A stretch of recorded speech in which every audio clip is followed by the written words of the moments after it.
You ate cottage pie? Yeah. Do you like it? Yeah. Well, how come you don't eat it when I make it then? Because you put carrots in it. And yours is dead dry. And Granny Oratory makes hers on saucer. You should get the rest of it. Oh, should I? Right, go on, you go and get yourself in, get that magazine. I just need to send a quick email. Slag! Who was that? I've no idea. How come you didn't get your magazine? I didn't have enough light. Right, come on. Talk of the street. Talk of the street. The talk of the street. Talk of the street. The talk of the street. Talk of the street. The talk of the street. Talk of the street.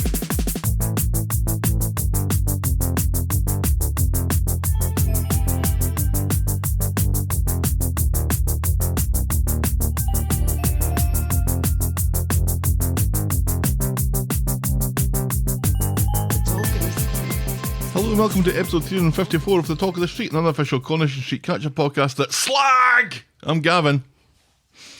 And for the foreseeable future during this podcast, I will be breathing into a bag every 15 minutes. You're like Dennis Hopper in Blue Velvet. So that's something to look forward to. Yeah. Let's see how we cope with that. We're back, bitches. We are back, bitches. We are also front bitches. And bottom bitches. And top bitches. Bitches. All the bitches. Top bitches most of all. So we were off last week because we were both terribly sick. Yes. With the lurgy. Right. / cold / possibly COVID. But possibly not. Yeah. But probably not. I tested negative for COVID twice. However, the two of my coworkers that I work the most closely with, including one who gave me a hug during the time that she was sick and then I got sick, both tested positive for COVID. So I'm not really sure how we dodged this bullet, but it appears we have. Evil dies tonight! Something like that, yes. Mm-hmm. Yeah. Normally when one of us has a cold, we plow on anyway. Mm-hmm. But when two of us have got it, it's like, this is going to be just horrendous. Yeah. So Remember when we had strep throat for like 3 months because you insisted you didn't have strep throat? Mm-hmm. And that we didn't get better until you went and I was fine. I just had this mysterious rash. Right. But nothing to do with my throat. Yeah. And I'm sitting in the parking lot because you were sitting in the parking lot in those days. Yes. As this woman on the phone goes through this checklist. Uh-huh. Do you have a sore throat? No. Do you have a temperature? No. Do you have a mysterious rash? Oh. Well, there is that mysterious rash I have. Yeah. Is that what you're talking about? And it's a good thing that mysterious rash was strep and not something demonstrably worse. It went away. Funny that. Yes, that's how antibiotics work. There we go. Anyway. So what we've ended up doing is leaving ourselves with a horrendous amount of work to do this morning. Do we really have to talk about last week? In minute detail. Scene by scene. No, I've summarised last week into a paragraph. Awesome. Yeah. For each storyline. That's about right. So, well, we might as well plough on and get through this shit one more time, I guess. Mustn't we? Yes. I can't remember where any of my buttons are. There it is. Shall we preamble, my dear? Yes, please. Give us some of that returning Corrie news.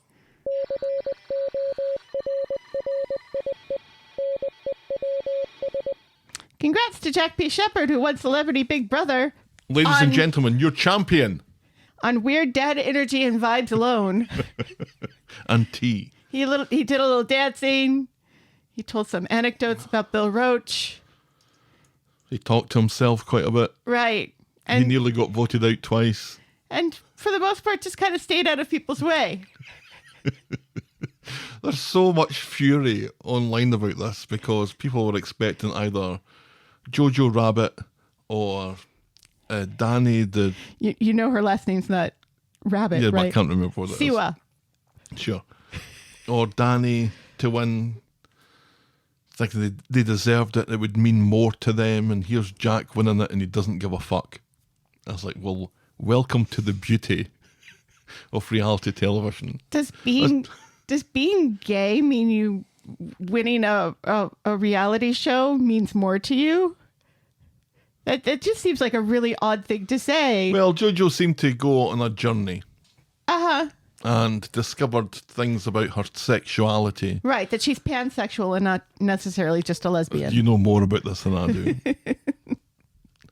So from that point of view, JoJo was on a journey. Right, and I feel like she won her journey. Jack's journey was from the settee to the kettle.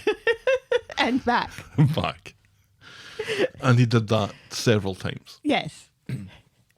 So he's also a beloved character on a beloved, long-standing soap. See, I think he's very, very funny.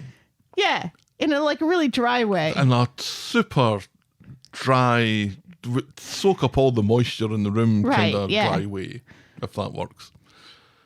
So I think he's really funny, and I think what he demonstrated was the humour that he adds to his character on Corrie. We saw that quite a bit. Yes. But I don't think many people enjoy that. Yeah. I did. But enough people enjoyed it. Yeah, for him I to quite win. enjoyed the whole season of Big Brother, and I don't typically watch it. I watched more of this than I usually do. Right. It got better once Mickey Rourke left. As is life. Yeah. Yeah. Funny how that works. Helen Flanagan has denied reports that she's broke and that she pays her taxes and is a good person, which to me makes her 98% better than the people in our government. I don't know why people put energy into doing things like writing false reports and rumors about people that are blatantly lies, but are also things that are going to get their children teased in school. Money? Yeah. I think it's maybe money. There's plenty to write about going on in the world without making up rumors about Helen Flanagan. It's easy, and it's easy money. That's what it is. Yeah. And people are shits. People are shits. That is true. Apart from all of you guys. You guys are lovely. Well, mostly. Most of you. We have our doubts about a few of you. And finally, Colson Smith has implied he didn't really love going back to the Celebrity Big Brother house for the interview special thing, and seemed too polite to say that he didn't love being on it, period. He kind of was very much hedging while talking to Ben Price about, how he didn't really love it because he's a really sensitive person, which we saw when he was on Celebrity Big Brother. It was made very us wonder sensitive. why he was on in the first place. Right. Money again. There we go. So kind of implied that maybe it wasn't all sunshine and roses, which I can understand. It's the most... He got very upset when someone called him boring, wasn't it? Yes. And it wasn't me. I hope to God he doesn't listen to this. He doesn't. But good luck to Colson, and may he never have to show up on a reality TV show ever again. Let's not have Colson on ice. I don't think they're doing that anymore. Or Dancing with Colson. Yeah, Dancing with Colson would be better. I don't want to see him ice skating. I don't want to see anybody ice skating. No. Except for, famous ice skaters. No, not even that. That's Corrie News. And on that icy bombshell, it takes us on to our feedback section that I like to call Everyone's a Critic.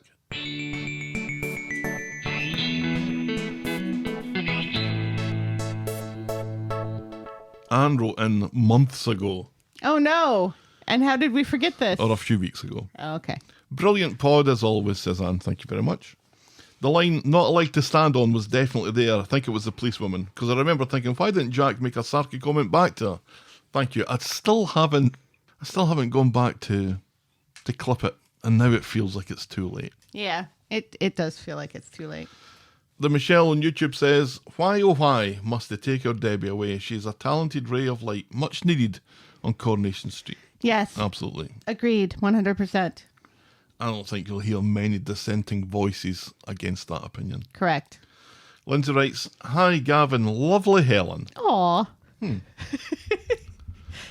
You're lovely too, my darling. You talking to me or you talking to Lindsay? No, I'm talking to you. I have not yet stopped watching and just listened to you guys because I don't want to miss the last of Sue Devaney on the show. Despite how much the storyline sucks, I will power on through I thought about you, Gav, this week when Sarah wandered onto camera in her underwear and satin dressing gown. Surely that tops the leather skirt. It's certainly done it for me.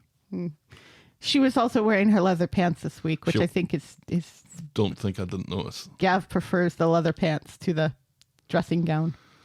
It's the mystery. She was in a towel this week as well. And Yes, she And I was. think I preferred not that I'm taking notes of this. No. I am taking notes of this, actually. Well, yeah.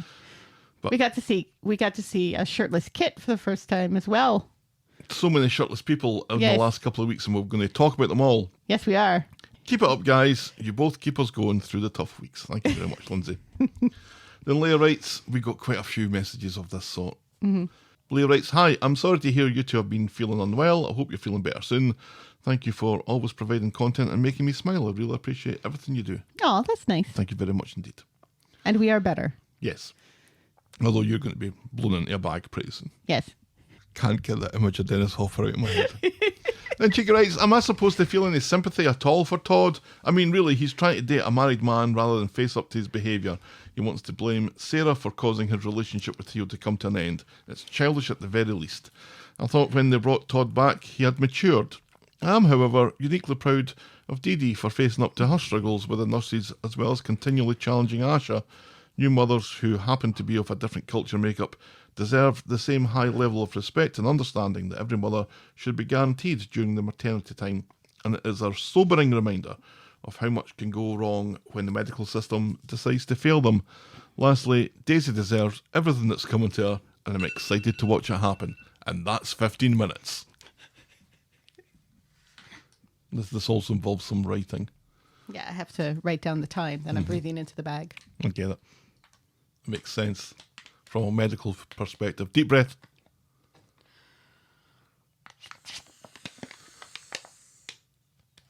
That is a good blowjob. Well done. I approve. All right. All Let's right. go. Thank you very much, Cheeky.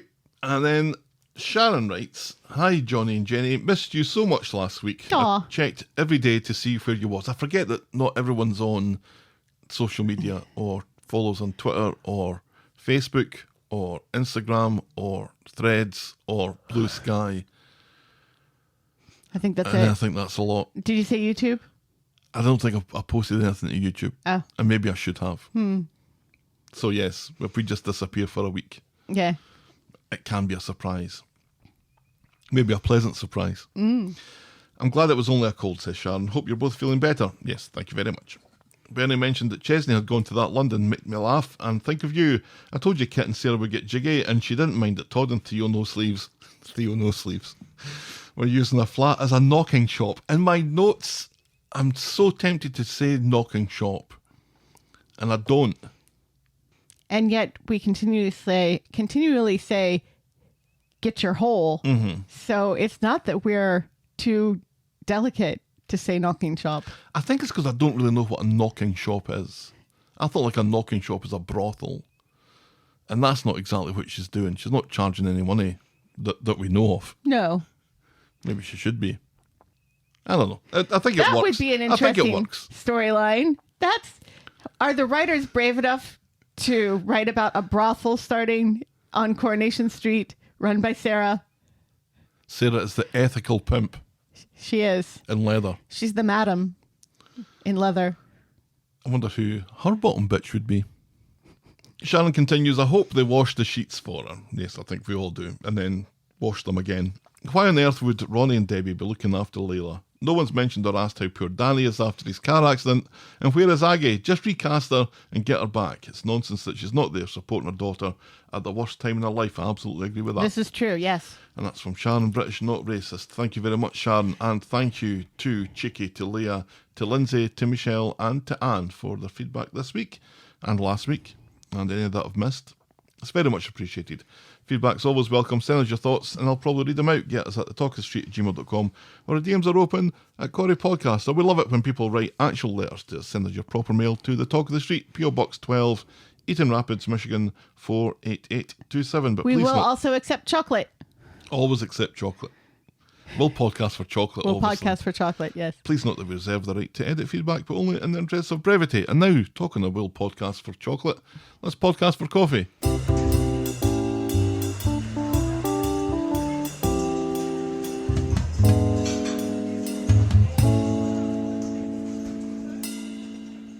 We're drinking our own coffees this week. Yeah, well, you're drinking our own coffees this week. I can't drink anything until It's I'm a done. morning podcast, so all the coffee. I can't drink anything until I'm done breathing in bags. Once you're done blowing, And I have 4 to go. well, I, for one, am looking forward to every single one of them. We did get a reinstatement of a friend of the podcast. Daisy's back. Yay! Daisy dropped out briefly. Yeah. Seems to be a few people have problems with the Ko-Fi or the Stripe or something. But anyway, it is always welcome. Yes. It's always nice for her to come back. Always nice for people to come back. And also for people to join. Especially Daisy, who's been with us since the start. So. Yes. The Talk of the Street is and will always be free on your podcast provider and on the YouTubes. But if you think our show is worth anything more than the time it takes to listen to it and you want to show your appreciation, you can buy us next week's coffee by going to ko-fi.com. It's ko-fi.com/Talk of the Street. You can also sign up to be a friend of the podcast through the same link where for as little as $2 a month you can get a mention in the closing credits of each and every episode. And if Ko-Fi isn't your thing, we also have a Patreon site where you can show us some love. Sign up to be a friend of the podcast there at patreon.com/Talk of the Street. But remember, you can always support the podcast for free and get us in front of new listeners by liking, subscribing, rating and reviewing wherever you get your podcast. Right, shall we dive in, my dear? Yes, please. Oh, our first storyline For 10 more minutes. this week is Theo's vests. Theo, no sleeves. Theo no sleeves. All right, last week, Todd hasn't slept as Julie needed a visit from a nurse in the night, so Sarah, for reasons that never seem all that believable, gives the key to her flat to him so he can go and get a nap in peace. Yeah, spare key. But then she lures Kit back to her so they can get their hole and still manages to be surprised when Todd and Theo show up for the same reason. Todd has only found out that not only is Theo married, but he has 2 teenage children. Yes. This was a hilarious order of progression that I'm closeted, I'm straight, I'm closeted, I'm married, I have kids, I go on hate marches. Where does this end? Right, yes. All of which should have been a deal breaker for Todd. Every single one of them. The sex can't be that good. He looks like he delivers. He tries to break up with Theo, but is easily talked round because Theo really doesn't want to break up at this point. Sarah, who doesn't ever seem to think of Harry or how David and Shona are still staying at hers, which I thought was still a thing, is continually surprised when she goes home and walks in on Todd and Theo using a place like a hotel or a knocking shop that charges by the hour, and she remains ridiculously accommodating to its continued use as such. But due to a post-coital curry and Theo's phone location, Danielle is eventually fed the line that Todd and Sarah are actually going out with each other. And to prove this, Todd snogs Sarah, which Kit sees, and this is all too messy and childish for him, and so he goes home for a wank instead. Sarah chases after him, and after explaining all the cross wires to him, goes to kiss him, but then pushes him away again when she sees Danielle drive by. Right. That's what happened last week. Yeah. And you know what?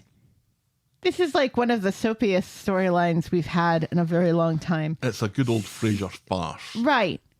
So in that line, I can appreciate it. Do I think it makes sense for Todd to, be going after this closeted guy, especially after all of this other stuff happens, when he doesn't really know the guy and there are so many red flags? But it is very soapy and very farcy, and for that I appreciate it. You thought it was funny. I thought a lot of it was funny. And once you said, I think this is funny, I started looking at it differently. Yeah. Because it was annoying me an awful lot. Like you said, Todd seemingly fallen in love with this guy that he's known for a couple of weeks, who is married and has teenage children. And Sarah, with all the pish of giving up her flat without any concern for Harry. And I thought, Shona and David, who I thought were still living there. Which they turns out but turns out they went were to on visit vacation. Gail. What was so annoying, but it was done with the heart of farce at it. Right. And I started to enjoy it a little bit more this Right. week. Once you realize that this is a soap opera and not, say, a documentary or even, a dramatic film, Sure. then, it gets better. So Monday, Theo and Todd are having breakfast in Nina's rolls, and it's all going well until Todd tries to be a bit touchy-feely in public because he's always going to be doing this. Yeah. Theo. Yeah.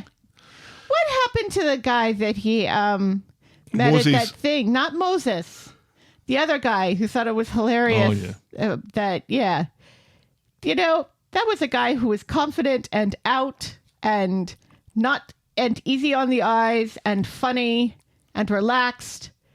Why would he seemingly pass that up, or a relationship like that, for something so very difficult? Todd suddenly decides that he hates all this sneaking around and he wants to tell the world he's getting his hole off a hunky builder. Theo goes back to work and Todd's joined by Sarah, who complains that thanks to Todd, she nearly kissed Kit yesterday, but it was scuppered by Danielle. Haven't you already fucked him though, Sarah? I nearly kissed him. Right.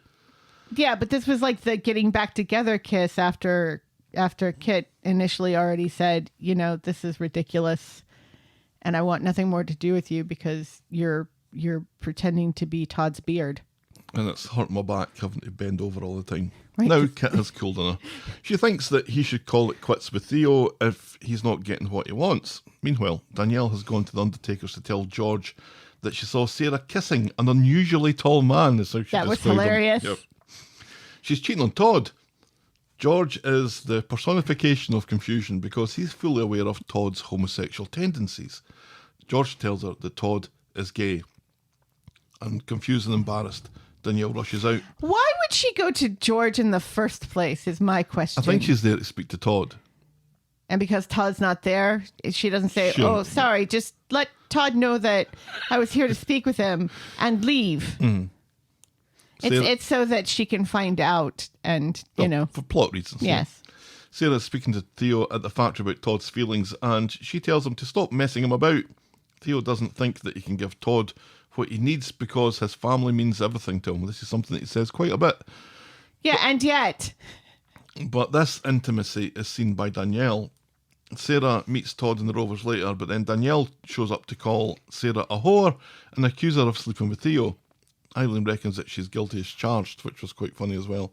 Danielle explains the order of events that have happened to lead her to this conclusion, and Sarah pleads her innocence, so Danielle demands to know what she was talking to Theo about at the factory then. Sarah tells her to speak to Theo. Yeah. Go talk to your husband. Yeah.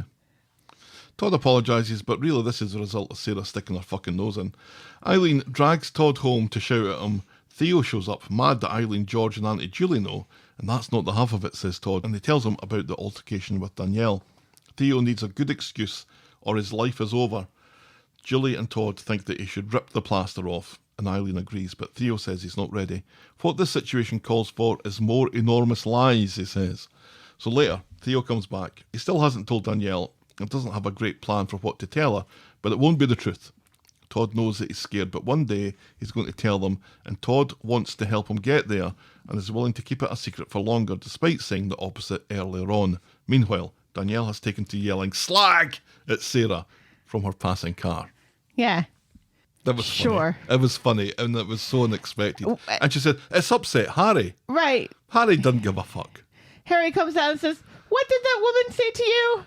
Who is that woman? Harry knows that his mum's a slag. I don't think he does. I don't think he does. He absolutely does. No. That's what he said first before Mama. Slag. Absolutely. Slag was his first word. Well, it's Sarah. Yeah, but This to and froing, though, is just... it's very soapy. It's very soapy. But one day, Todd's all in on it, decides that he can put up with this, and then the very next scene decides that he can't. Right.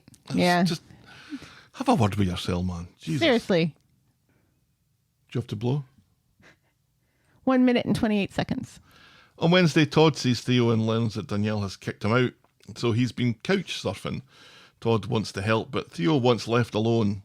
Todd, who doesn't work at the factory, goes to the factory to tell Sarah the news and give her her keys back. Sarah agrees that he shouldn't have used her flat as a gay cottaging venue or something, despite all this being her idea. Well, no, her idea was for him to nap there. Let's be. She was loving it. She was absolutely loving it. When they were getting their little thing on and she was getting her little thing on, she was loving the co-coupling thing that was going on. You think so? And absolutely. I don't think so. She Although I loved think it. she did enjoy seeing them in their pants. Indeed. Because a lot of people seemed to enjoy seeing them in their pants. Theo, who does work at the factory, temporarily, comes in to apologise and to ask for a word with Todd. Sarah leaves them to it in her office and gives Todd her keys back again like the massive fucking hypocrite that she is. Todd and Theo eventually start arguing about Theo being honest with his family about what's going on. This isn't what Theo wants to hear and he leaves. Todd wanting to know if this is it this time again. Reprise. Meanwhile, Sarah has gone to Nina's rolls and runs into Kit. She apologises for messing him around. He doesn't seem to be put much value into this, but she promises to make it up to him. Wink. And how does she promise to make it up to him? Ha ha. Well, first she scribbles on a little bag what the date and time is. Then she takes a massive breath and she blows. You seem to be enjoying this more than maybe you should. I'm filling the dead air. That's what I'm doing. But I am thoroughly enjoying this. All right, that's bag 6 in the bag. Doctors just fucking make this up. Anything they can charge you for. Watch this. I'll get her to blow into a bag every 15 minutes for a day and see how that goes, and we'll charge her $500 for it. So she promises to make it up to him. Just at that, Danielle comes in to shout at Sarah, demanding to know where Theo is. And Kit's had just about enough of this pish and is about to go, but decides to give Danielle Danielle. which Sarah calls her Daniel at least once during this week, a massive hint that Theo's probably shagging Todd at the factory right now. So she goes round to the factory, where she definitely doesn't work, and walks in on Todd snogging Theo, and she screams. Actually screams like a goat. Right. And rushes out. Yeah, like she's seen the most horrid thing she's ever seen in her entire life. Like she is now blinded by seeing two men kiss. She just wanders through this factory that she has absolutely no idea what the interior layout of Right, is. yeah. Just walking around. Superb. It's just so funny. And I mean, why were they snogging at that point? Because weren't they like the scene before, like yelling at each other and this is over and I can't do this anymore? Yep. So how did we go from that to snogging? What did we miss in the meantime to get there? It's lazy writing. That is a bit. But I think this again is the bit that's supposed to be funny, is this back and forth and the toing and froing and the being so angry with each other that you rip each other's clothes off kind of thing. Well, that does happen. This was pretty funny though. I'm loving Danielle. Really? Yeah, I think she's great. How did she not know? I mean, if this is Theo apparently being in the closet for his whole life, their entire marriage, right? And he's so bad at it. Well, supposedly this is the first time he's ever acted on his homosexual tendencies. Let's not forget. But there should have been signs. I think the two of them are just role playing as he goes from job to job. Right. He pretends that he's a closeted gay, finds someone to have a relationship with that his wife then finds out about, and this is their whole role playing. So they then go home and the sex is incredible. Seems a bit risky. Some people get off on that. If you say so. Have you met people who get off on this? Anyway. Her whole life has been a lie. Theo, who has forgotten the order of events, thinks that Todd set this up, even though he was the one that came in to speak to him. Right. And eventually chases after Danielle, who once again has become his number one priority. And see, this is the horrible thing about Theo, is that he's making mistake after mistake after mistake, but he's constantly blaming Todd for it. Mm-hmm. Whereas Todd should not be sleeping with a married man. Once he found out that he was married, he should have just ended it. Mm-hmm. You know, because it was bad enough dating somebody who's closeted. And he's thinking back to his relationship that he had with Sarah, and when he came out to Sarah, and all the fucking commotion that happened because of that, and then thinking this is a good reason to pursue a relationship with a married man. Right, yeah, that he'll be able to help him come out to his family or something. He's really kind of white knighting this whole thing, which is kind of infuriating because Todd is constantly saying to Theo when he's saying this stuff, saying things like, oh, well, what about me? You've known each other for 2 weeks, Todd. Mm-hmm. He's been married for almost 20 years. There you go. This is not about you, pal. There's that perspective. This is not about you. Mm-hmm. Meanwhile, Kit and Sarah head to the bistro, and Kit is already tired of this when Todd comes over to accuse Sarah of telling Danielle when they were at the factory. Kit steps in again and says that he did it, and no one should be bothering Sarah about this, and this is all Todd's fault. Sarah is shocked to learn that Danielle caught Theo and Todd snogging, because snogging is only something that Sarah does with her partner after sleeping with him half a dozen times. Todd stomps off in a huff. Sarah explains to Kit about her history with Todd and their external bond and Billy. Kit suggests... The baby, not the vicar. Definitely not Did the they vicar. name their baby after Billy? No, Billy wasn't in the show at that point. Okay, good. You can't have two Billies in the show at the same time. No. You should. Did they literally name the child Billy or was it William? I think it was Billy. So like my uncle then. Which uncle? Uncle Billy. Oh, coincidence? I think not. I think not. Kit suggests putting this baggage to one side, like the gusset of her underwear, and starting again. Back on the street, Theo tells Todd to delete him because it's all over. He calls what's happened a midlife crisis, and he's back with Danielle. No thanks to Todd. Stay away, Todd. Stay away. And he gets into Danielle's car, and she drives off, notably not calling Todd a slag. Yes, but giving him a smug look, like she's won. Mm-hmm. Is this really a prize you want, Danielle? No, because every time now that she looks at him, she's going to see what she saw Right. him and Todd doing. Right. And maybe worse. And she's going to be lying to herself that it was just a midlife crisis and her husband really is straight. Mm-hmm. The sex can't be that good on that end either. What, is it just Theo's pretty face that makes people want to be with him? And his arms? Is his voice deliberately boring? I think it is. It is. But I think it works in the terms of the character, because he sounds so... Oh, he sounds like Droopy the dog. Remember Droopy? Yes. He's all world weary. Yes. And even when he's tuft happy... of red hair and a white dog. Even when he's excited, he doesn't sound like... He's like more than 5 minutes away from falling asleep. But I think it works. Yes. On Friday, it turns out that David and Shona weren't staying at Sarah's after all. They were visiting Gail in France. They get back to Sarah's and they're about to get their hole when it seems that Sarah and Kit have had the same idea. No. Come out in their towels. They weren't going to get their hole. David was going to go and take a shower because he stinks. One thing was going to lead to another, though. Right. Yeah. Once he's done stinking. David is hacking furious that his arch enemy is pegging his sister after boffing his wife. Shona doesn't think it's that big a deal, and David seems to be the only one to Gail's bother. Gail's next. Or Audrey. Audrey's next. David did say that Audrey's going to have to watch after her thruppence, which I thought was pretty amusing as well. Somebody else on the street made a comment about how well Kit is doing running through all the women on the street.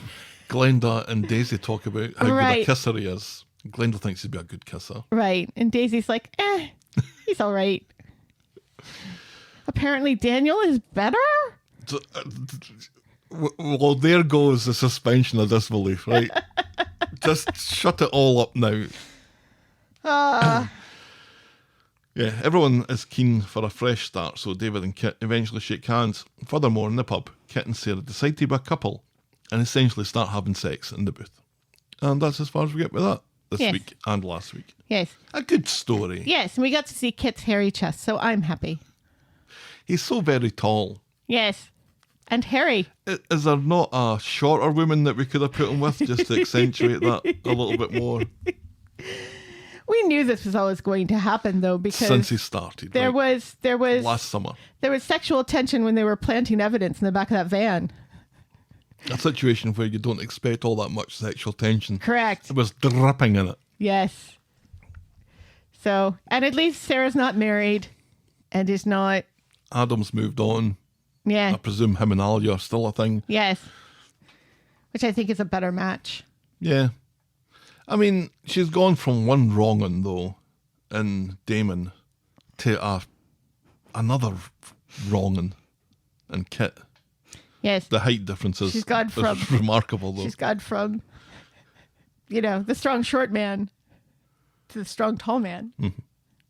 She's gone from Wolverine to Mr. Fantastic. So David's right. She does pick dreadful men as her partner, although Adam was fine. She takes what the street provides. So that's her epitaph.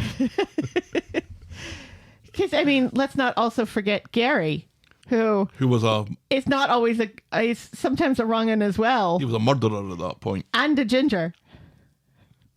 Where is Gary?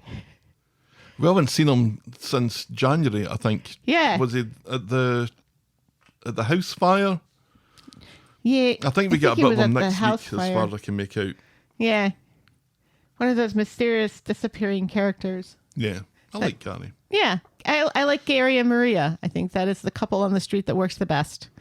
At the moment, yeah. Yeah. I mean, that chops and changes, doesn't it? But, there's Debbie and Ronnie, but yeah, we'll get to that.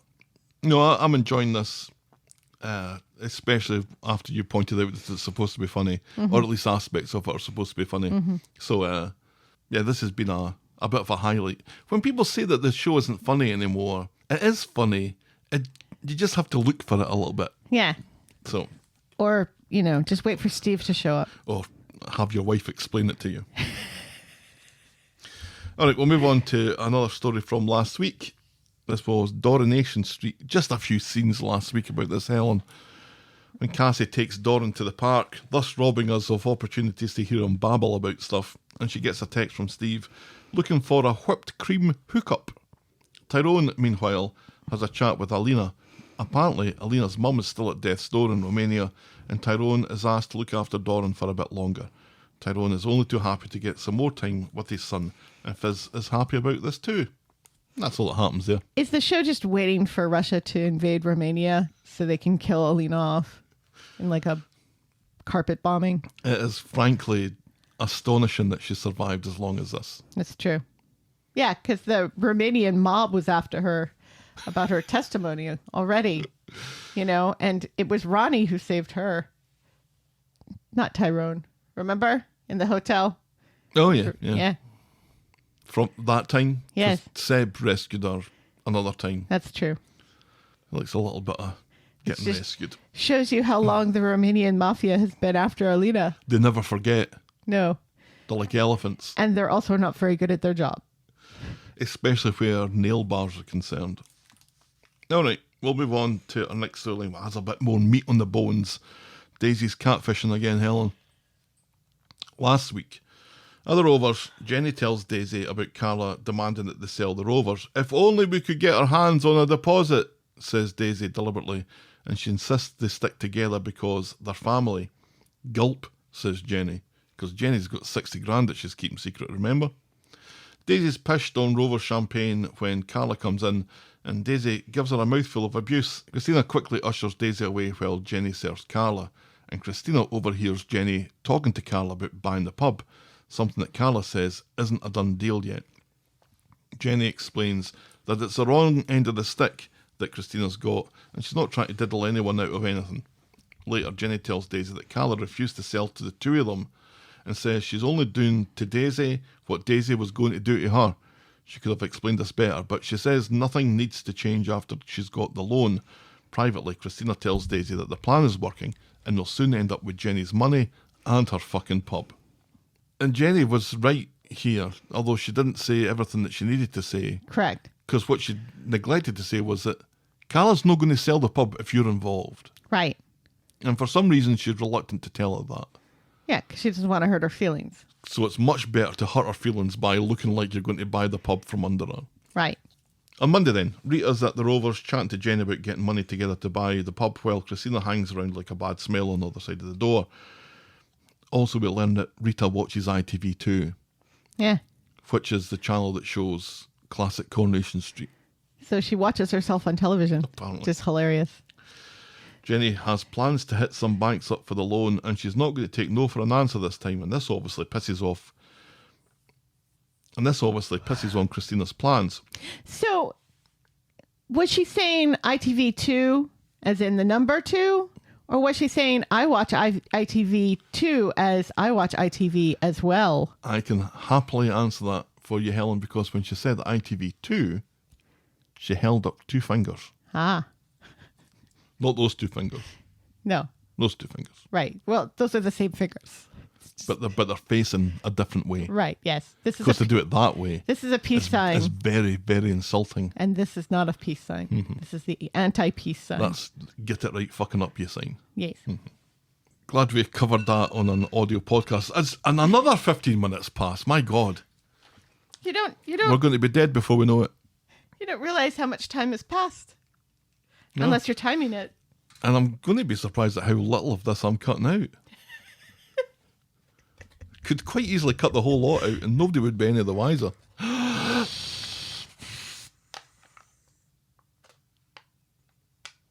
I forgot to cover the wee hole. That's what she said. Yeah. I prefer it when you cover the wee hole. 2 to go. So Christina gets to working on Catfishing Jenny again. Daisy thinks that they're playing it too cold, but Christina has a plan, and it is dastardly. And it involves Dom actually showing up in person. And I think there was a Dom. There is a Dom. There is His a name's Dom. not Dom. The two of them get on incredibly well. Is it not Dom? Because doesn't I don't think Christina so. call him Dom later on when it's just the 2 of them? If it is his actual name, it's hilarious. remarkably stupid. This whole thing is stupid. Let's not be. Sure. Yeah. Jenny and Dom, though, are getting on famously, with Christina telling Daisy that watching Dom do his magic is awe-inspiring. Daisy thinks this is far too soon. Dom tells Jenny that he's trying to sell a business, and hopefully it should be done in the next couple of days. Jenny jokes that maybe he can buy the Rovers. Dom tells Jenny that anyone investing in his business now is going to double their money when the deal goes through, but shh, don't tell anybody, okay? Okay. Jenny's eyes light up, because guess what? She's got 60 grand and she needs a loan. But if she can double that to 120 grand, she can just buy the pub. Yeah. On Wednesday, Christina gives Daisy an update. It seems Jenny's keen to bite Dom's bait for the investment. But not like that. Daniel comes in and leaves them to it. Danielle comes in and leaves them Just to it. comes in and then leaves again. Wishful thinking. He's Grandpa Simpson. Daniel comes in and she leaves them to it. Daisy wanted to see him because she wants to float the idea of them all fucking off to somewhere that's far away from the Rovers, and Jenny because she's about to come into some cash from a dead aunt or something that she makes up on the fly. Right. Daniel thinks this is out of the blue despite Daisy being on the verge of moving to Paris a few weeks ago. Right. Seriously. Sounds like that au pair job was contingent on her being pregnant. Daniel says his family need him there, but he agrees to think about it. Later, Christina confirms that Jenny will have the money to Dom by the end of the week. The end of the week! Daisy wants to do a runner, but is urged to remain calm for now. Daniel comes back later. He's got Ken's blessing to fuck off to parts unknown, surprise, surprise, and Bertie will do as he's fucking told. So it's decided. They're leaving. Meanwhile, Christine and Dom meet up at the Rape Hotel and are deplorable with each other. Oh, God, so deplorable. It turns out that they're an item, surprise, surprise, and it's further surprise, surprise, to learn that they both are planning to screw Davy, who's still in the Navy. And probably will be for life. They're not going to screw over Davy. They're going to screw over Daisy Yes. and make off with all that lovely cash. Right, yeah. So it's a double Who saw cross. that coming? Everyone. Oh, Don't know why Daisy trusts her mother as far as she could throw her. no! Of course not. Why would you? This goes back to Cheeky's point that Daisy is deserving of everything that's coming to her for this. Even not from a moral point of view, but just from a how stupid are you, Daisy point Right, of view. yeah. For first of all calling her mother to be involved in this and then trusting her with this plan. Right. Yeah, because she madness. could easily catfish Jenny herself. Right. She's done it before. She has form. There's really no reason why she needs Christina at all. She needs Dom or somebody like Dom. Or, yeah.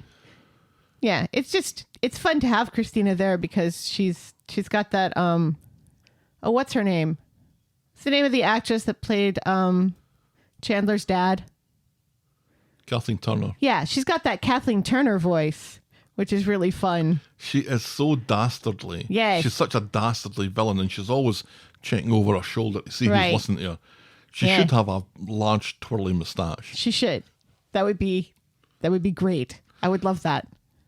On Friday, morning in the Rovers, and Christina almost shits in her tea when it looks like Jenny and Dom got their hole last night. Right? Dom is in a hurry to get going, but Not like that. a little wink. Christina and Daisy are both outraged by this, but for different reasons. Later, we'll learn that they didn't actually get their hole. They just cuddled and wanked each other off a bit.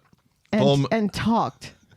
Dom is a gentleman, and Jenny is in love. All. Christina was listening at the door and is obviously relieved, which surprised Daisy a little bit. Later at the Rape Hotel, Daisy and Daniel are talking about where they want to move. Daniel wants to move all the way to Yorkshire. Daisy has Bali in mind. And then Daniel sees Christina with Dom and wants to know what the big deal is going on there. Christina explains it away as a happy coincidence. She's just in for lunch. Turns out that Dom's staying there and they just bumped into each other. Later, Daisy approaches Christina, worried that something's going on between her and Dom, but Christina says there's nothing going on between them apart from harmless banter and promises that she can be trusted. She's her mum after all. Daisy doesn't look like she's buying it, and neither does Christina. And that's as far as we get with that this week. Correct. Wise up, Daisy. You're supposed to be smarter than this. This is a soap story as well, though, isn't it? Very much so. And, you know, I do feel for Daisy because, of course, she doesn't want to stay living in a place where she was attacked with acid, you know, and have to relive that every day. So I get that. I don't know that she does that. I mean, that's what she's essentially saying, is that so many bad things have happened here that she needs to get away. And that was the worst thing. So I think she's just thinking about what she's about to do, and that's why she needs to get away. No, because she has been saying for quite some time now that, you know, like when Daniel initially wanted to buy the pub for her, like ages ago, she says, why would you do that when I have such horrible memories here? And that was like ages ago. But then she did want to build a family with Daniel and Bertie at the pub. Right, but I think that was more opportunity than anything else. It's all about opportunity with Daisy. Yeah. It's kind of a shame that this is looking like Her leaving story. and how she's going to be going out as the bad guy. Yeah. Which is fine. I don't mind it. She was kind of a bad guy from the beginning. Always questionable morals. Right. And that's fun. That's fun and soapy. You do need characters like that. Yeah. But then they tried to change her and rehabilitate her, and then they tried to change her back again, and it's... I prefer it when they're more consistent over a longer period of time, but no, I think the storyline is fun.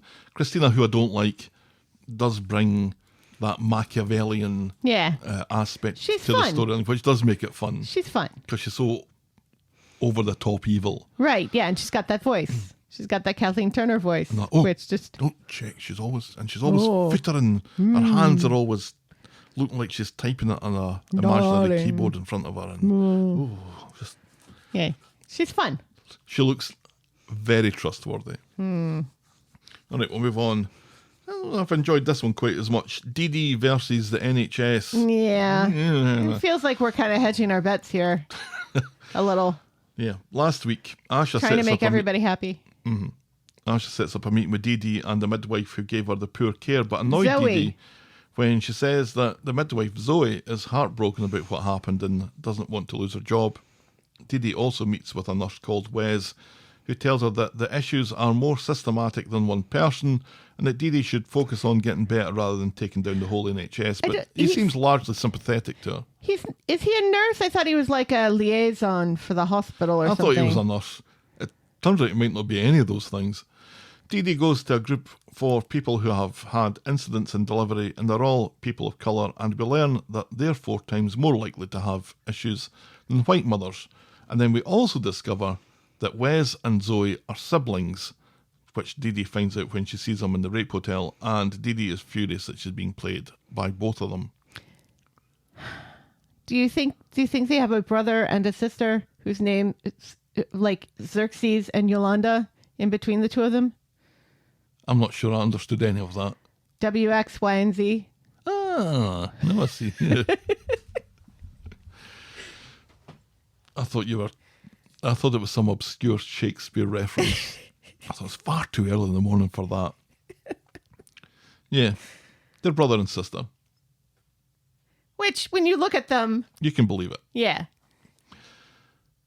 There was also a little bit between Dee Dee and Asha about Dee Dee being surprised that Asha isn't more on her side here, because Asha's also a person woman of of colour. colour, yeah. Mhm. Yeah. I'm not sure how I feel about that. Well, and I'm also really not sure about Asha sticking her neck in to this whole thing to begin with. And she recognizes afterwards that it was a stupid thing to do and that she walked in there not really knowing what she was going to say, but that she was taking Zoe's needs into account far more than she was taking Dee Dee's needs into account. And so, yeah, I don't like the fact that Asha has gotten muddled into this particular story. I think it unnecessarily confuses things. Yeah. Or attempts to, anyway. Yeah. It's like we need to involve every woman of color on the show in the storyline in some way, in some fashion. With a range of opinions. Right. So on Monday, Alia's late meeting Dee Dee after seeing the estate agents. What's she seen the estate agents for? Getting an evaluation? What are you getting evaluated, Alia? Like a grand's house, maybe. Maybe. They remind us of the events of last week, and Wes and Zoe have asked to meet Dee Dee again, which Dee Dee is only too happy to accept. So they turn up to her flat with an enormous plant. Yes, that was funny. And also very awkward. Wes tries What to... am I supposed to do with this? Well, we didn't want to come empty-handed. Yeah, there are smaller Sure. plants, though. Yes. Wes tries to claim that he cares about Dee Dee's care as well as his sister, but Dee Dee's not buying it. Zoe says that she didn't want to take blame for what happened, but she realises that she should have offered proper care to Dee Dee, and she's sorry that that didn't happen. Right. She recognizes that equality doesn't necessarily mean justice, sort of thing. It's the metaphor with the fence. Special care needs to be done with people with people of color, like when she was going through all of the steps that she's supposed to take, and she stops at number 1 about paleness in the skin. Which is what I missed, the vital part that I missed out from the summary from last week. Right. Was yes. Yeah. And that was the bit where And she that- realised, Oh, shit. how do I recognise paleness in a black woman? Right. Yeah. You should be able to, because it does happen. It's just like people who think that black people can't get sunburn, which is like the stupidest thing I've ever heard in my life. It's like, what are you talking about? But it's like giving more than a cursory glance to someone, Right. essentially. Yes, exactly. Now, was Zoe the one who said, "Oh, your kind are built to be able to do this," or something? Words to that effect, I Was believe that so. Zoe? I think so. And I'm surprised that Dee Dee hasn't brought up to her the fact that she tried to force her to breastfeed, because that definitely was Zoe, and then shames her for not breastfeeding the child that she's giving up for adoption, that she does not want to bond with. Right. She should have offered proper care, and she's sorry that that didn't happen. Dee Dee says that she's not trying to bring the system down, she just wants to make it better. In the pub later with Alia, Dee Dee says that the meeting went well, and they've come up with a plan to put measures in place to improve maternity care for women of colour. So that's that sorted.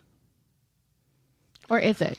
Because Dee Dee, 3 weeks after a hysterectomy, is ready to get back to work now. Alia reminds her that she has a daughter. Oh yeah, says Dee Dee. Only she doesn't, because she has given that child up for adoption. Why do people keep forgetting this and attempting to shame her for not taking care of the baby? It's not her baby anymore.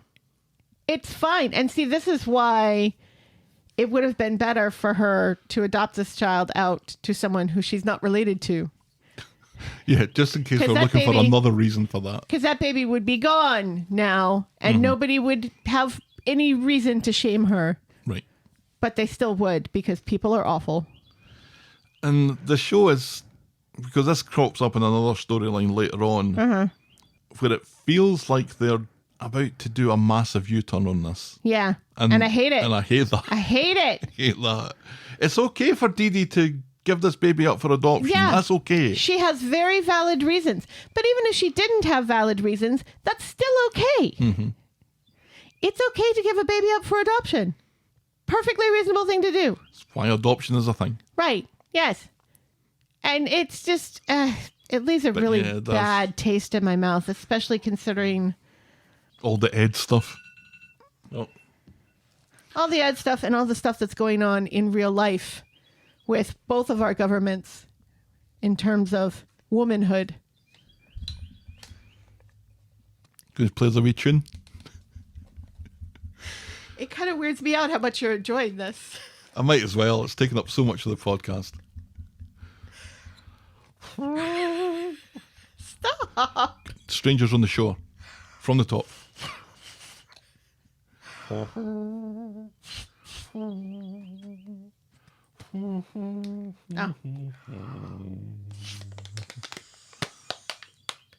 Well, that was a good one. Oh, I forgot to write the time. 8:41. Yep. That's 15 minutes after the last one.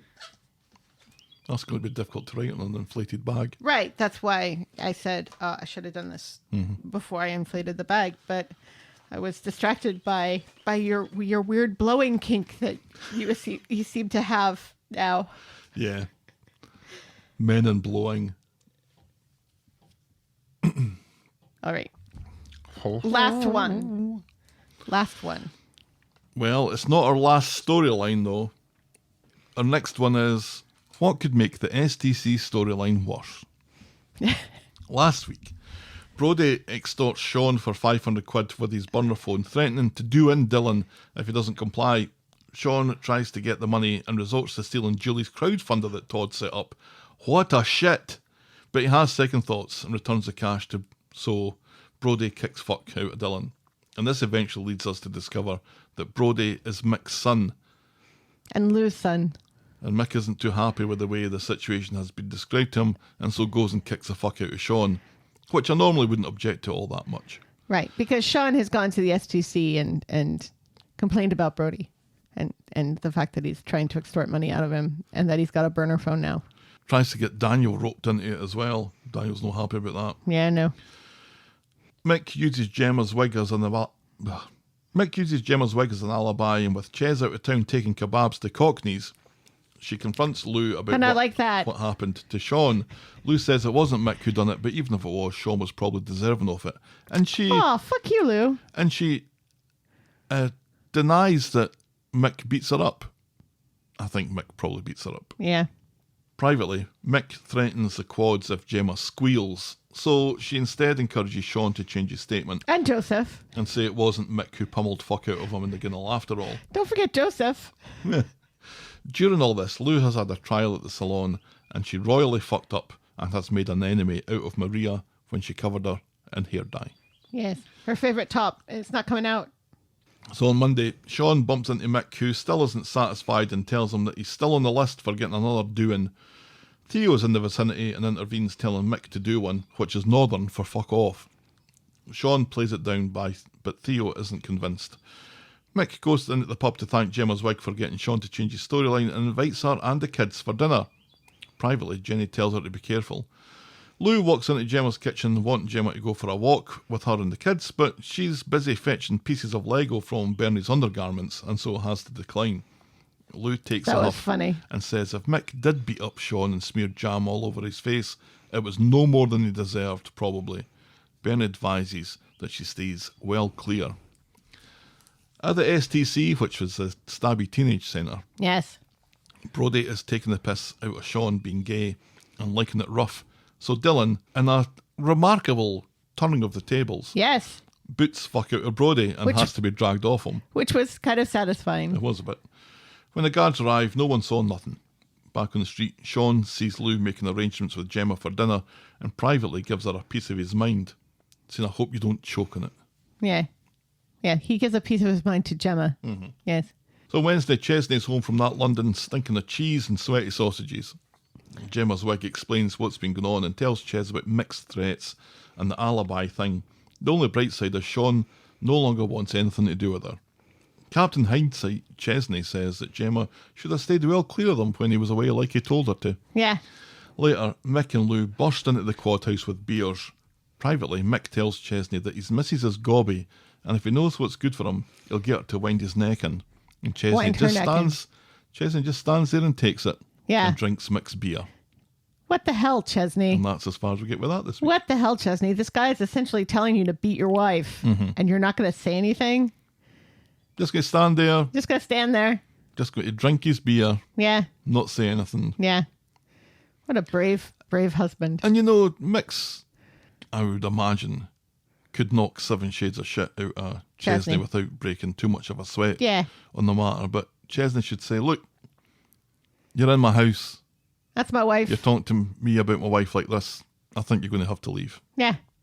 Doesn't have to be nasty. Doesn't have to be fisticuffs. No. Just say, look, I'm not going to stand here and take this. No. You need to leave. Yeah.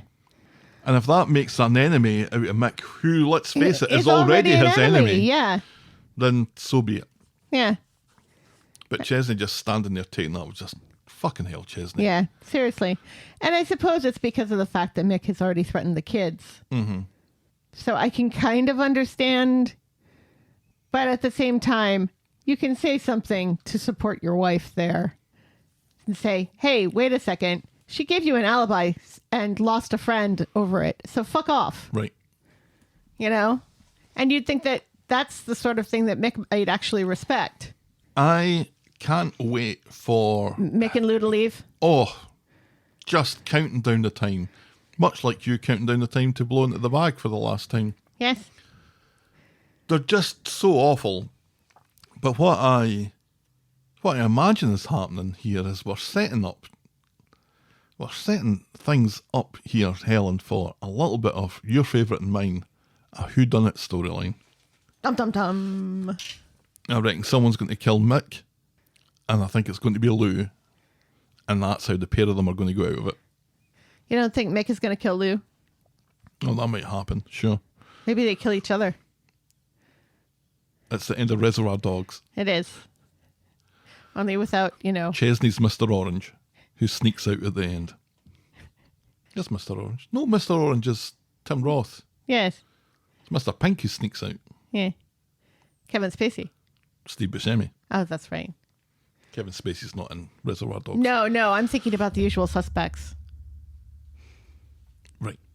And that's Kevin Spacey as, what's his name? Kaiser Sose. Yes, Kaiser Sose.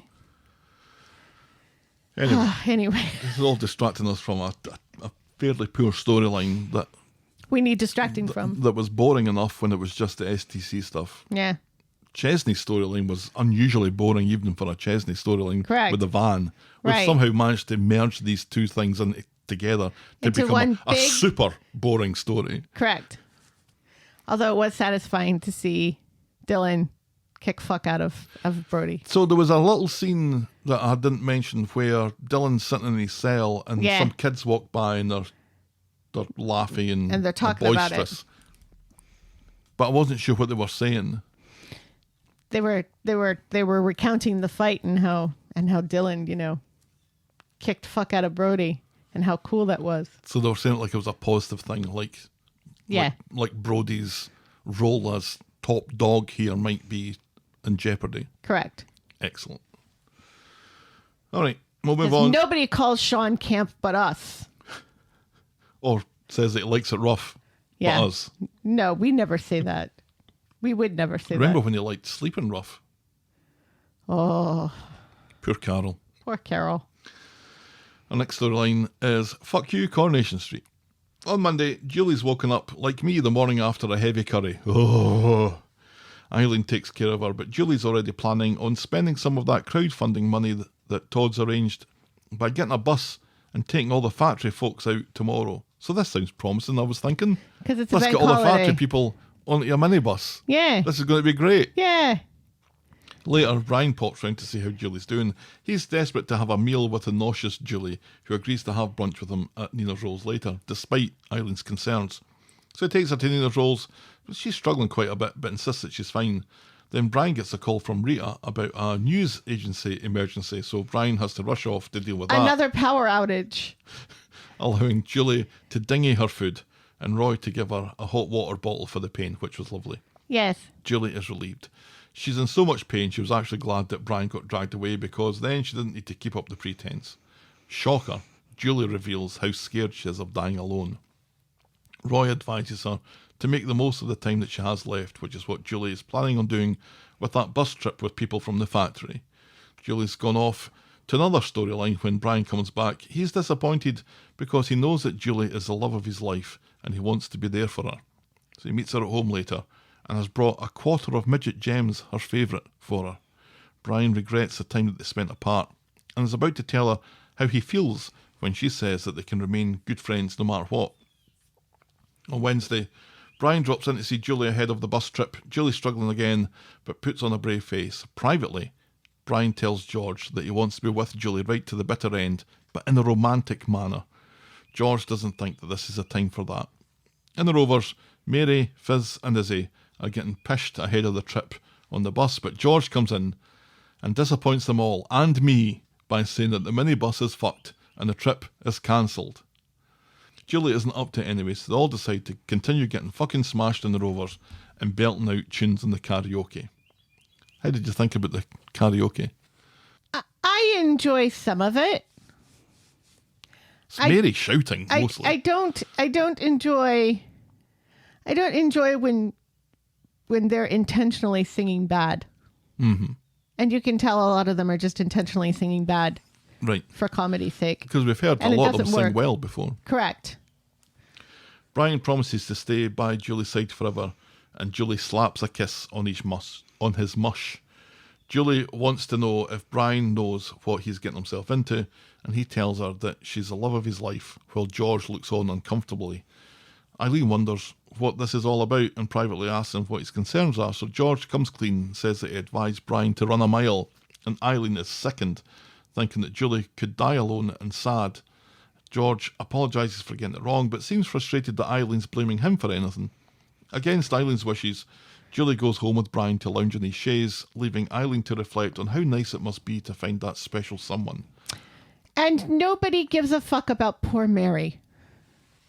Because remember, Mary and Brian were supposed to be an item. Well, so you kept on insisting. And, like, when Julie first came back, it seemed like Mary was threatened by Julie coming back and everything. But now it seems like Mary doesn't give a fuck. And it's like, once again, we're missing part of the story here. Where's the part of the story where Mary and Brian decide to just be really good friends and Mary's okay with that, even though Mary fucking deserves happiness? And I'm sick and tired of the show treating her so poorly in this manner. It was kind of annoying that we're just glossing over the fact that the show at one point really seemed to be pressing this whole Mary Brian thing, and now they're like, not because Sue Cleaver's leaving the show, and so they had to write the storyline with Julie coming back to die of cancer. Which they didn't have to do that, but they did it anyway because fuck you, Coronation Street. Absolutely. Back home, Mary and George are loudly singing We Built the City. Eileen is annoyed as she's trying to count Julie's meds out for tomorrow, and is further annoyed when George suggests that missing one of her meds won't kill her, and even if it does, she's heading in that direction anyway. He's been a bit too Undertaker-y here, but it's worse than that. He has been very inconsiderate. Yeah, but he's also not wrong in saying, look... These are uncomfortable truths. Look, these medications are part of the reason why she's hurting so much. So if she misses a day and it gives her a little bit of relief, that's fine, because they're just slowing down the cancer a little bit. They're not improving the quality of life for her, and they're not going to cure her. But there's a way to describe yeah, that. there's a way to say that would have been better than the way he said it. And I would argue at that point on Wednesday, all he needed to do was keep his fucking mouth shut Yep. and just apologise for singing loudly while she was trying to count. Right, especially we built this city by Jefferson's starship, not even Jefferson airplane. Or Starship. Right, but Jefferson starship. Arguably, if the polls are to be believed, one of the worst songs ever written. And yet both he and Mary seem to love this song, and it makes them want to run away to the Big Apple, where they would be summarily deported. Toot sweet. Especially if they started singing that song. It reminds me of Detroit, is what we built this city. It reminds me of. Yeah. It doesn't remind me of New York. Yeah. Or Cleveland. Do you know what does remind me of New York? New York, New York. Exactly. Or Empire State of Mind. Or any one of thousands of songs written very specifically about the city, if not indeed the state of New York. Or my very favourite, PJ Harvey's You Said Something. Well, deep cut. Mm-hmm. Deep cut. Well very done, good. you. It talks about being on a rooftop in Manhattan and looking at the lights in Brooklyn and stuff. And that reminds me of a younger time. Where you weren't sitting around watching your wife blow up bags. We are done. No more bags. So on Friday then, George has been sleeping on the couch. Eileen is still pissed at him for attempting to rob Julie of a bit of happiness at the end of her life, and she thought that he was a kinder man than that. At work, George is a bear with a sore head to Todd, who isn't in a great mood either. George doesn't think that he was being unreasonable, but Todd is Team Eileen on this, and he advises to show Eileen that he's the caring man that she thought he was. Meanwhile, Eileen meets Julie and Nina's roles. Julie and Brian are in love, and he's writing poetry. Eileen starts complaining about George And he needs something that rhymes with carp. that isn't harp. And Julie worries that she's wasting her life if George isn't setting her knickers on fire. Eileen wonders when the last time George wrote her a poem. They just got their hole off of one another in the taxi office just a few weeks ago. I think the flame is still there.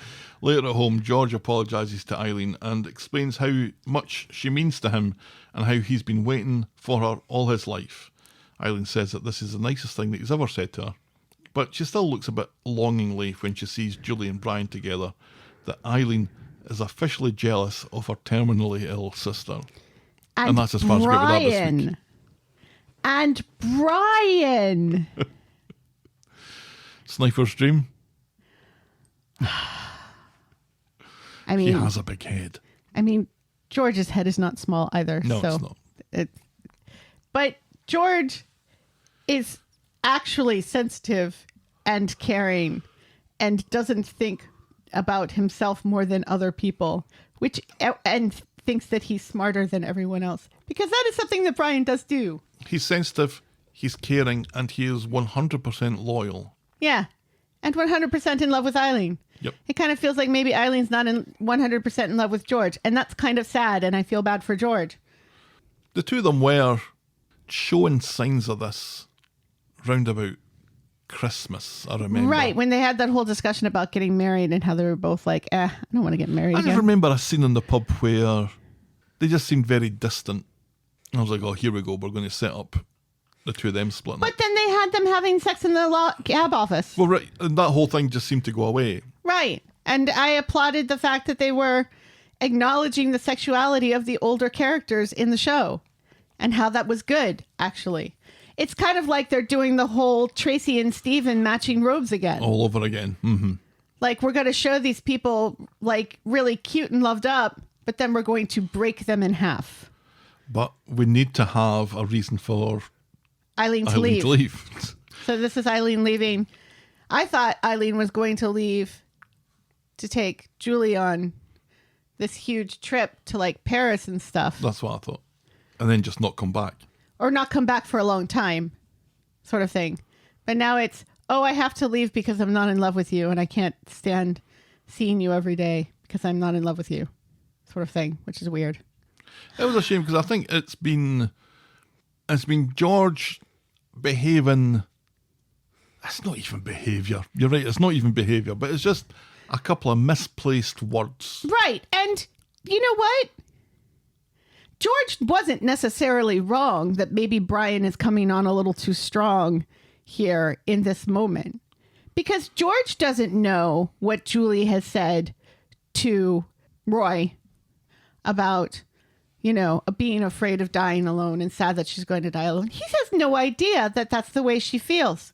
So what he says to Brian isn't necessarily the wrong thing to say to Brian. I don't think it's bad advice even if he does know that. You need to be really careful about getting into a relationship with someone who's dying in the next few months. Right.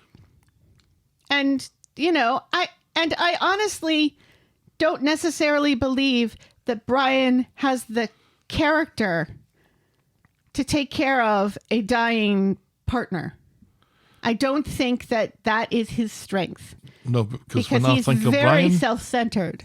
When I think of Brian, you think of vomiting all over the absolutely the school, and that's not who you want next to you in your dying moments. No, there were some nice throwbacks and conversation round about Haley, which I always like, and I always like Absolutely. hearing Roy talking about that. Yeah, because Julie's got it in her head that Haley was this. So strong. Right, such a very strong woman. Yes. A paragon of strength. Right. And Roy says, well, yeah, but she had her moments as well. Right, yeah, that was her public face. Mm-hmm. Which is exactly really what Julie is doing. Yeah. It's okay to have a public face and a private face. Even if you're not dying, it's okay to have a public face and a private face. Like, when we turned the microphones off, we are not nearly this cheerful or funny. Yeah. We talk about taking the bins out, which is part of a relationship as well. And I think the show is kind of skating over that as well, that a relationship isn't all fire and romance and poetry, that there comes a point where it is taking the bins out. Somebody needs to take the bins out. Somebody needs to take the bins out, And, fire and romance and poetry all the time gets exhausting after a while. You don't need that to maintain a relationship. In fact, it's a very immature way of looking at a relationship. But you do need it if you're looking for ways to get off a show. Well, that's true. All right, we'll move on then. Our penultimate storyline this morning is Grand Theft Oh No. Yoko. Oh no. This is the worst storyline of the week. By some distance. By a country mile. And it's and there's some good candidates. Yeah. For the worst part of the worst storyline. Anyway.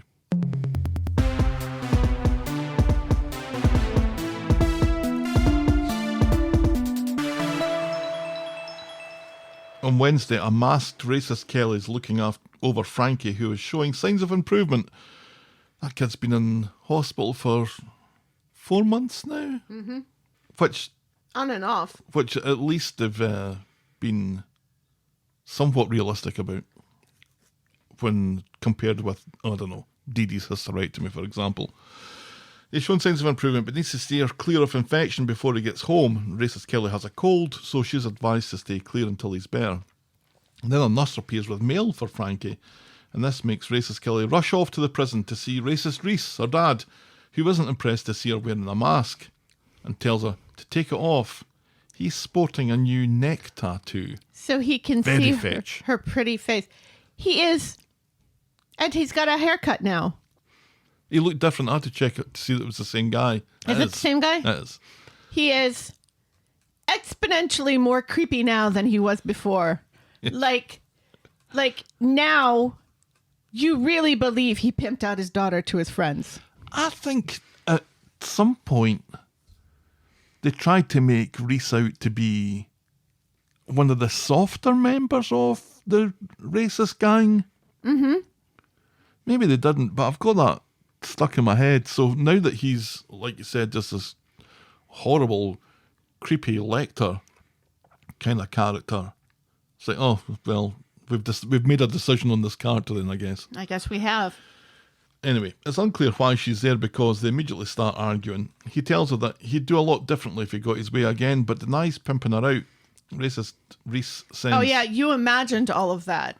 Racist Reese sent Frankie a kangaroo, an actual kangaroo, but racist Kelly gave it to charity. Reese calls that ungrateful, and now some Albanian kid will probably benefit. He tells racist Kelly that he probably isn't even her dad. It's more likely to be Shaking Stevens. She doesn't care and promises that he will have no part to play in Frankie's Steve. life. Oh, better not be. Steve is her dad. No. Steve is everyone's No. dad. She says that she's going to raise Frankie properly and he'll have bedtime stories and he'll have a clean neck, which is more than she got. And then she leaves him to it and says that Reese will have no part to play. Correct. Her cold has developed, so she agrees to leave Frankie with the nurses, and instead she goes to bother Roy at Nina's Rolls after closing time. Like us, he's curious why she went to the prison in the first place, and she says that she wanted to show Reese that despite everything, she's turned out all right. She mentions that racist Reese might not even be her dad, which Roy puts down to mind games, but suggests a DNA test if she's bothered by it. Racist Kelly is going to pretend that Roy is her dad, who she'll let go to prison. On Friday, in Nina's Rolls, Betsy bumps into Tracy, and it's clear that Betsy blames Tracy, and to a lesser extent Carla, for her getting shot. And not her own self for being in that backyard to begin with. Indeed. She nearly goes for Tracy, but is ushered out by...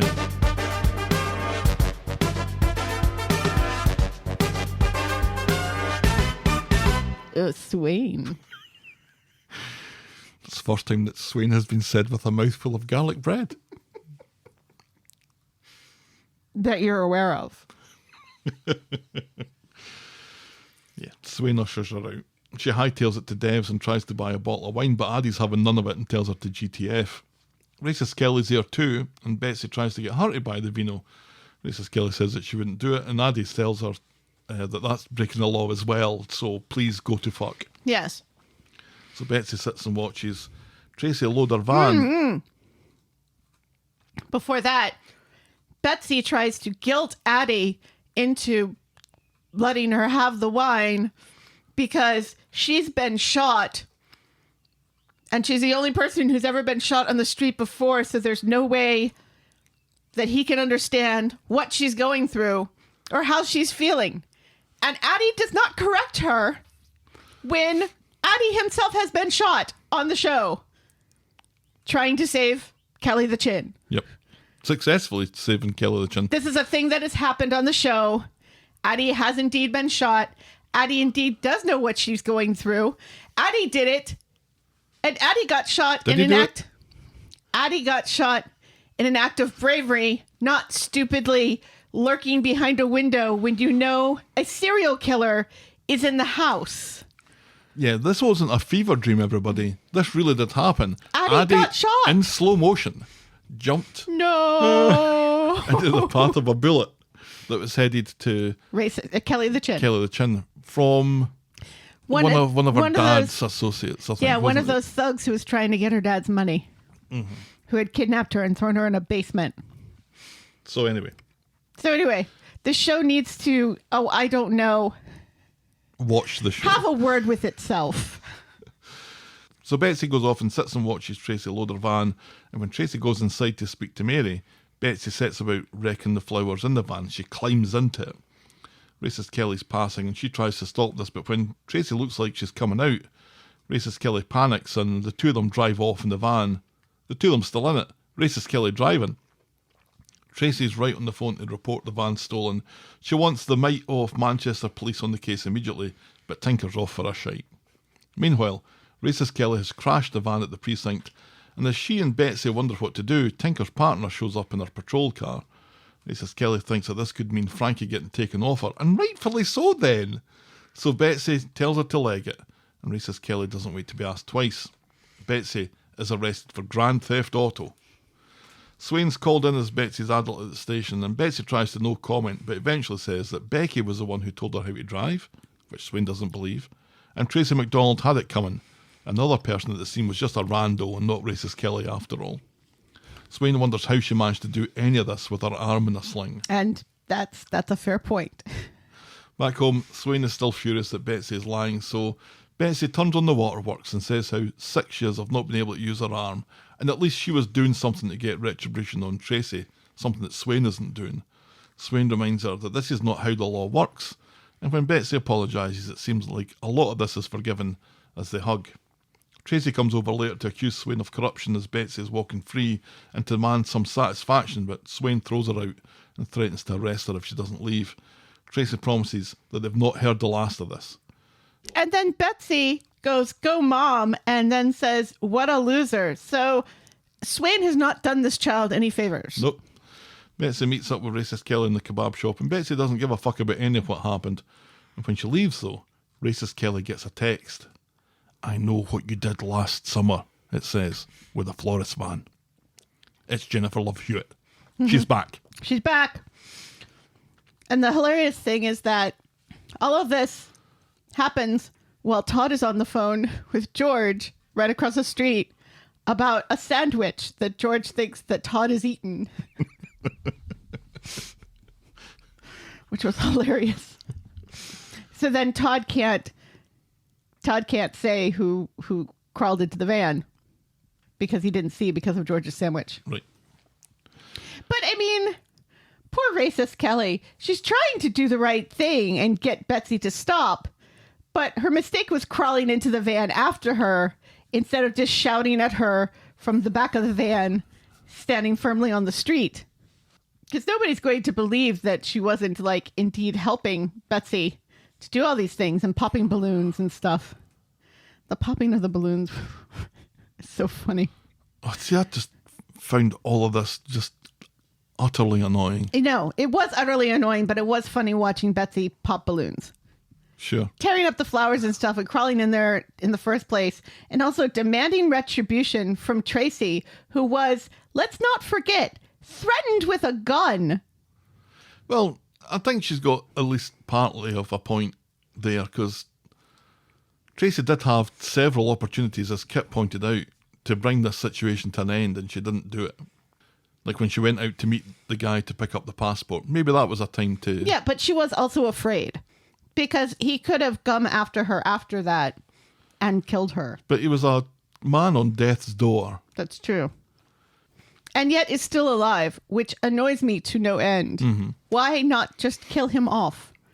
He was nearly dead anyway. Right. Are you going to bring him back at some point? I don't think so. Maybe.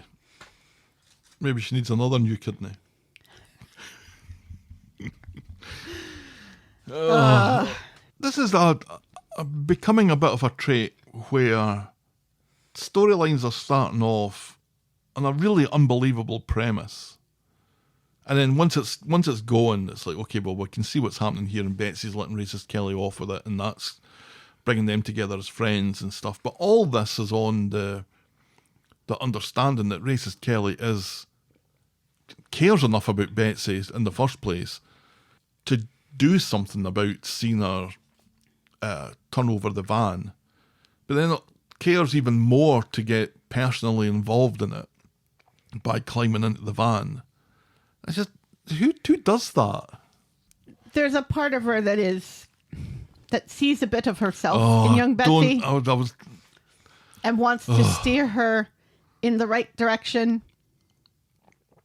Also, is it There me? is nothing like the two of them. Betsy is an entitled little brat.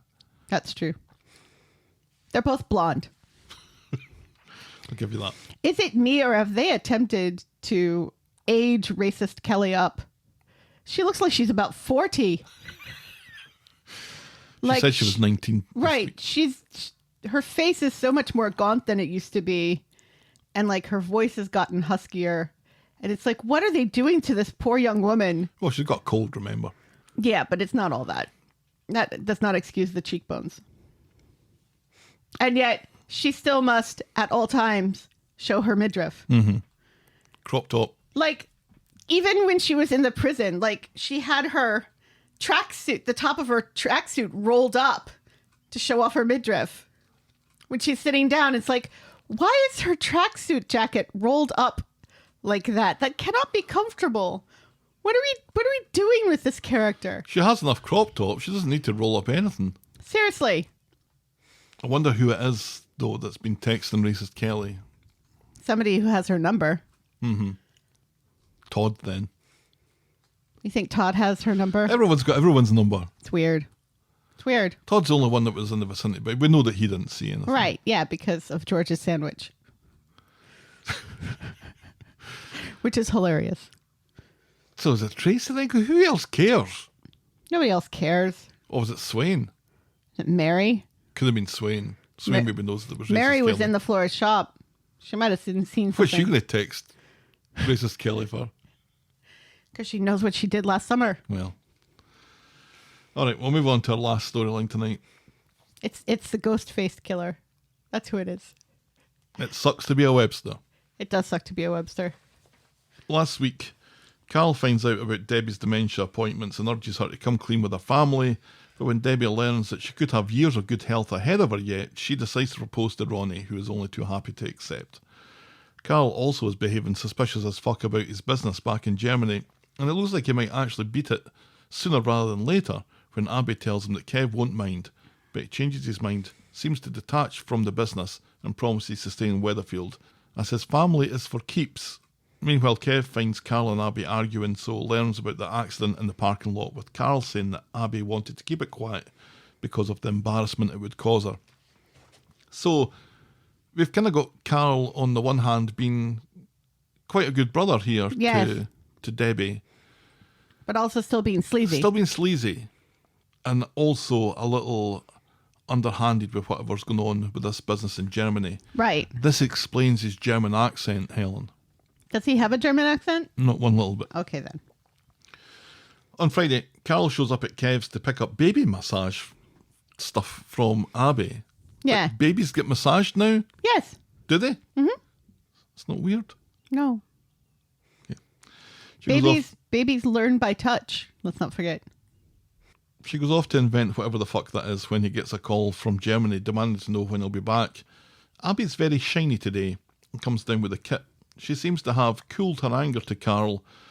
At the Rape Hotel, Debbie is struggling with tradesmen as Carl drops off the kit. Her receptionist is called in sick, so Carl offers to stand in, which is great that he knows how a hotel works with no training and that's operating a new system, let's not forget. Right, yes, but he knows how to answer phones. And then do what? And then with a posh accent and say, please hold, and then redirect the call. Good afternoon, Rape Hotel. How do I transfer? You press R in the extension. Mm-hmm. R#1 to pick up a call. Debbie takes him up on the offer and he reminds her that he's there for her and again tries to get her to confess to the family about her dementia and then tries to bring up his business problems, but Ronnie shows up to dump the baby on Debbie, so it'll have to wait. Abby comes in and Layla still hasn't had her massage because she's grumpy apparently. She doesn't look grumpy. No. She's asleep. Yeah. And very, very cute. Yes, and very quiet. With a full head of hair. On Abby's advice, Debbie takes the baby for a walk while Abby smirks at Carl's posh telephone voice. Debbie takes the baby to Nina's Rolls and runs into Dee Dee. The baby is running a fever, so it's off to the doctors for the three of them.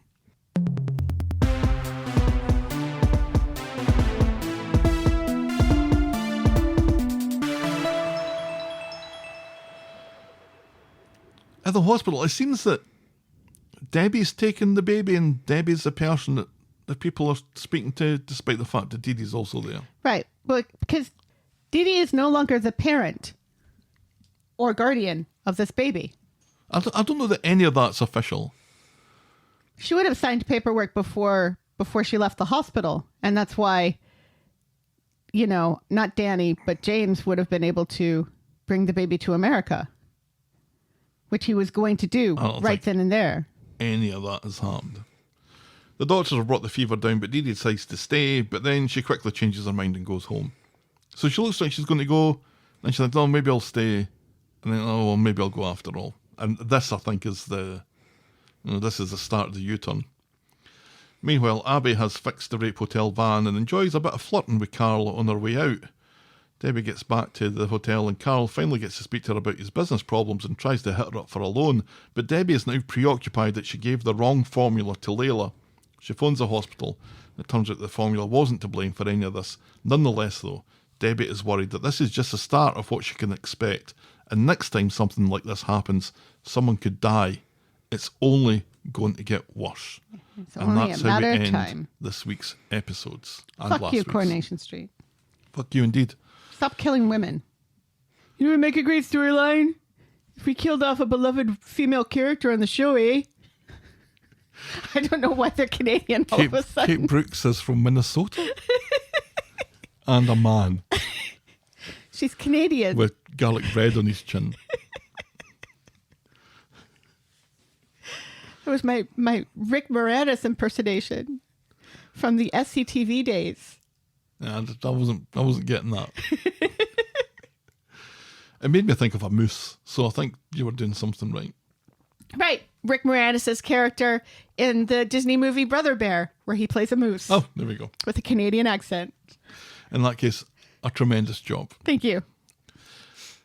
So are we meant to be liking Carl here? And what do we think about Abby suddenly turning on the flirting again? Because the show, we know the show is leading to 100%. You don't introduce this and then not follow through. Right, yeah. And that's the only reason why it's happening. It doesn't make sense. I think it's perfectly reasonable that somebody could be really sleazy and deplorable with a woman he wants to bang and also care about his sister. Yes. That happens all the time. Sure. You know, even Nazis give nice things to their children. And I actually probably applaud that complexity. Yes. The nuance is interesting. Not to say that Carl is a Nazi. Or Although his name complex. is Carl. With a C. And not a K. Although wasn't Karl Marx German too? His last name was Marx. I feel like Carl Reiner's lawyers are just about to get on the phone with us, as is Carl Lewis's. When Abby's flirting with Carl in the Freshco's car park, absolutely fine. I get that. He's a handsome stranger. Is he though? He is handsome. I don't know why you think he's ugly. He's handsome at all. I don't think he's ugly. I think he's just normal looking. A handsome stranger. And they enjoy their little bit of banter, and she's thinking about it. And then she's remembering that Kev's got cancer and maybe this isn't the best time to have an affair, and she moves off it. Then she finds out that Carl is Kev's brother, and she's fucking furious about it. Yeah, it's creepy. And understandably. And yes, exactly. It has now become creepy. And it doesn't not become creepy. Nope. Or something has to happen to make it not become creepy. And I don't think anything's happened like that, other than Carl's put on a posh telephone voice.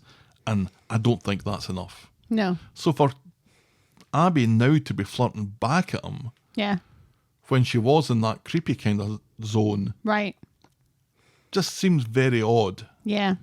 and rushed. Yeah. And doesn't seem to be doing what it's Right. supposed Especially to do. Especially since we've just had this whole thing where she was filled with righteous indignation when Kev suggested that she was sleeping with Ronnie. Exactly, which was always going to be the setup for something like this. Right, yeah. Ronnie, who I could understand wanting to sleep with, as opposed to Carl. Because Ronnie is good looking and has amazing arms. That's all you need. That's why I married you. These things. Yeah.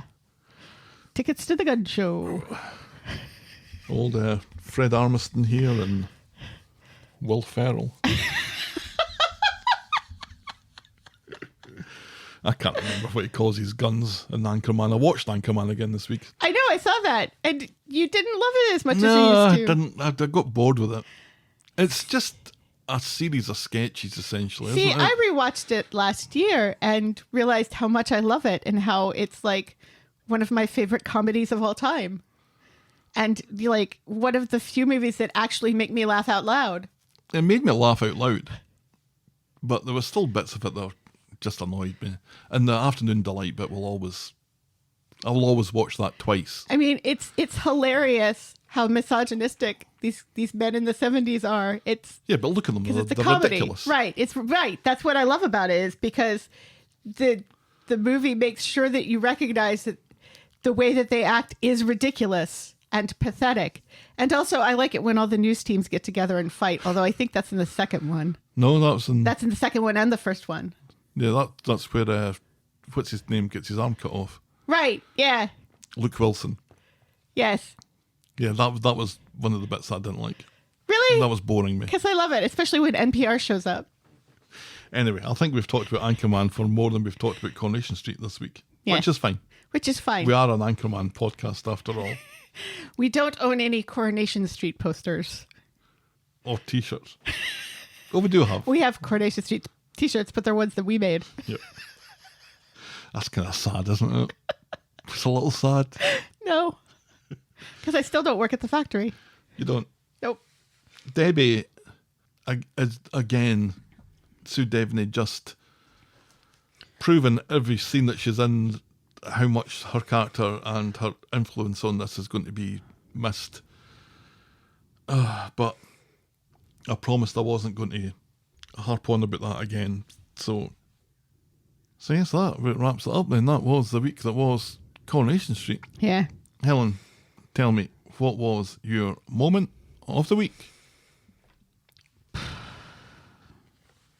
Well, I think despite my misgivings about how all of this is affecting poor Mary, I think it's when Brian and Julie got back together.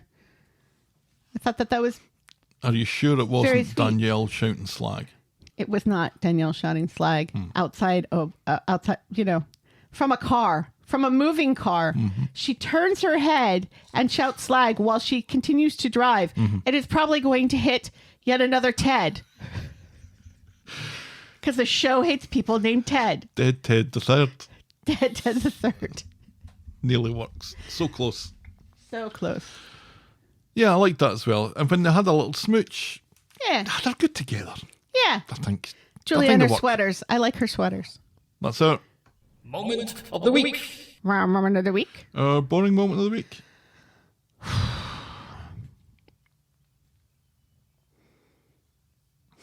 Well, I can only imagine that it was boring. The conversation off screen between David and Ken, where Ken says, "Yeah, it's fine. Fuck off." Actually, I would have liked to have seen that scene. I can't stand it when Daniel calls his son Bertie Wooster. I fucking hate that. Yeah, it is annoying. And yes, okay, there it is. The boring moment of the week is Daniel calling Bertie Wooster. I don't know if that's really the boring moment It of the week. is boring because not everybody gets that reference. Well, that's fine. And it confuses people. Like, it confuses people when we call Racist Kelly Yep. instead of her real name, which I can't even remember at the moment. Lauren. That's right. That's our Boring moment of Bertie the week. Wooster, indeed. Well, now it's time for Helen's favourite sting of the show. Yay! Boo. This is the part where we go to our Twitter several and ask them what they thought of this week's offerings. Last week's offerings, by the way, were quite remarkable. This was 41.4%. Meh was 41.4%. And yay was 17.2%, which was a crushingly poor score for last week. 7.2%. 17.2. Okay. So not as bad as I thought. No, it's bad, but it still was dreadful. I didn't enjoy it at all, which I think didn't help the whole, well, let's not bother doing this if we're both choked with a cold kind of thing. Yeah. Anyway, this week, a better week, I think, and that was reflected in the scores. Zzz was 28.8%, meh 38.5%, and yay 32.7%, so more or less a third all the way down. But we don't let that influence our scores, Helen. We never That's have, correct. we never will. Never will. So what is your score out of 10 this week? Just this week? Are we not lumping it in with last week? Yeah, just this week. This week. I think the whole Betsy stuff brings it down quite a bit. 5. That's a 5 for me as well. I didn't think it was dreadful. I thought there were some funny bits in it. The storylines that I liked, I did like quite a bit. like the Todd and Theo stuff, and I love Danielle, but yeah, there was bits that definitely dragged it down. Yeah. The Mick and Lou stuff and the Betsy stuff was just not even Kit shirtless could Wasn't bring it enough. up. Wasn't enough. And we had Todd and Theo last week shirtless. Yeah. Wasn't enough. And in their pants. Mm-hmm. We don't see Kit in his pants, just shirtless. Looks like maybe he has a towel wrapped around him, but what is underneath the towel? Tune in next week. All right, let's wrap this one up then. This episode is brought to you with thanks to our friends of the podcast. Daisy, French Helen, Pickles, Dee Dee, Wendy, Noel, Canadian Helen, Christy, Shandy, English Victoria, Aurora Yvonne, Heather Westerfield, Russell Whiting, Jackie B, Brittany Porter, Laurie Anna, Tina, Stephen, Leah, Tara J, Fiona B, Canadian Jennifer, and Josephine Otingi. Whew. I should be blown into a bag. If you've ever shouted slag from a moving vehicle, write in to tell us about it. We're the talk of the street at gmail.com, and we're at Corrie Podcast on Twitter, Facebook, Instagram, Threads and Blue Sky, or you can reach us the old-fashioned way, the talk of the street, PO Box 12, Eaton Rapids, Michigan 48827. You can shout me and Helen a coffee or become a friend of the podcast by heading to ko-fi.com, that's ko-fi.com/the talk of the street, or patreon.com/the talk of the street. Check out voggle.co.uk for links to our merch store, YouTube channel and blog. And if you're so inclined, please leave a rating and a review on the iTunes or your podcast provider of choice. And be sure to check out our Pop Culture sister podcast, The List of Lists. We're still on a break, but we both love sinners. Thanks for making it to the end of another episode, and we will be back next week with more Talk of the street. The Talk of the Street, y'all. Bye. Bye.